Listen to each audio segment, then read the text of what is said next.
Welcome to Ambassador's Daily Banquet. I am God's servant David F. Nwefulu. Prepare your heart for fresh revelation that will empower your faith. Welcome to The Explainer. Let's jump right in. We're looking at a really captivating piece of modern religious text today, a May 11th, 2026 dispatch called The Ambassador's Daily Banquets by Ambassador David F. Nwefulu. And honestly, the journey this text takes you on is pretty wild. It starts out as this very intimate, personal spiritual reflection, but by the time you scroll to the bottom of the page, it is totally transformed into a synchronized, highly organized global operation. So we're going to trace exactly how this document is engineered to seamlessly move a reader from quiet reflection to literally worldwide action. Here is our roadmap for today. First, we'll look at the theology of compassion.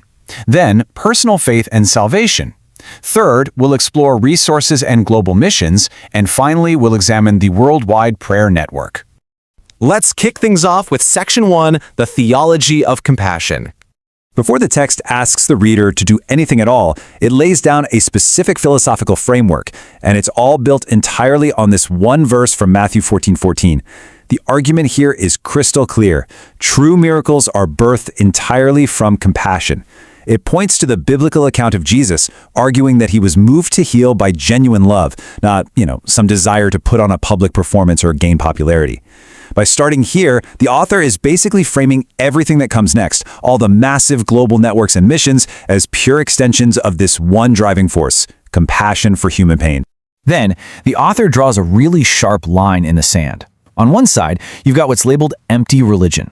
This is described as seeking popularity, wanting a display, basically using ministry as a personal platform. But on the flip side, you have true signs and wonders. And the text defines this as divine expressions of mercy, love in action, and having a genuine burden for souls. The core argument? True spiritual power only flows when believers actually care about human suffering. It's a striking contrast, and it challenges the reader to check their own motives before moving forward. Moving right along to Section 2, Personal Faith and Salvation. The text doesn't just leave all that theology hanging in the abstract.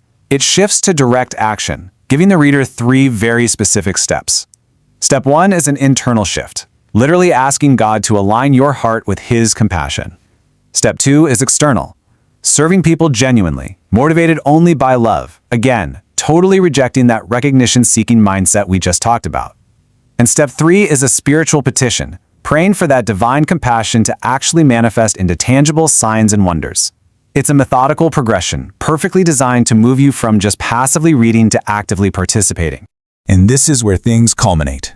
All of this personal application leads directly into a highly structured prayer of salvation. After walking you through compassion and service, the text invites you to officially embrace a new life in Christ through a prescribed confession. It gives you the exact scriptural framework to acknowledge sins, declare belief in the resurrection, and choose to follow Him. It's not left up to interpretation. It's a definitive cross-the-line moment. And once that commitment is made, well, the door to the next phase swings wide open. Which brings us to Section 3, Resources and Global Missions. Having addressed the heart and secured that personal commitment, the text pivots hard. It completely transforms from a quiet devotional into a resource hub. Immediately after that salvation prayer, the dispatch strategically directs new believers straight into its digital infrastructure. It gives specific links to the Seller e-commerce platform to buy educational ebooks, titles like Understanding Born Again and The Power of Prayer and Fasting. It's fascinating, actually. It seamlessly bridges this ancient spiritual practice with a very modern, immediate click-to-purchase funnel to deepen their faith. And this little click-to-purchase funnel hints at a much, much bigger picture. Right after offering those ebooks, the text drops a massive numerical target, Operation 500 million souls for Christ. I mean, just let that sink in for a second. 500 million. We have totally zoomed out from an individual reading a daily devotional on their phone to a worldwide campaign with an incredibly ambitious, quantified goal. Now, to hit a number like 500 million, you're going to need a highly organized workforce. So, the author lays out 3 very clear avenues for the reader to jump in. First, you could be a prayer partner, interceding daily. Second, a volunteer missionary offering actual physical service in the field, short or long term. Or third, a kingdom investor, providing consistent financial support. Notice how brilliant this categorization is. It ensures that every single reader, no matter where they live or what their bank account looks like, has a specific actionable role to play in this massive operation.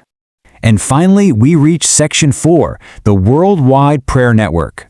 This is the absolute widest layer of the funnel. Here, the text reveals the sprawling digital logistics of this modern ministry. How do they keep a global workforce connected? Through a massive multi-platform digital ecosystem.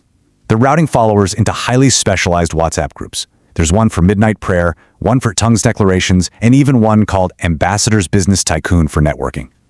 At the same time, they're using Telegram for podcasts, Facebook and LinkedIn for updates, and TikTok and YouTube for video content. It is literally a masterclass in audience retention. They make sure the ministry is right there waiting for you, no matter which app you open today. But to make all this digital connection actually work, they provide a highly coordinated schedule. And the sheer scale here is stunning. The text synchronizes a single midnight prayer session anchored in West Africa time across 22 different global time zones. So while it's midnight in Nigeria, it's 6 p.m. in Canada, 4:30 a.m. in India, and 6 a.m. in Indonesia. The organization is literally coordinating believers across the entire planet to engage in the exact same spiritual activity at the exact same moment. It is just incredible to trace the architecture of this single daily devotional. We watched it start by speaking quietly to the reader's heart about compassion, and we watched it end by plugging them into a synchronized, transcontinental digital network aiming for 500 million people.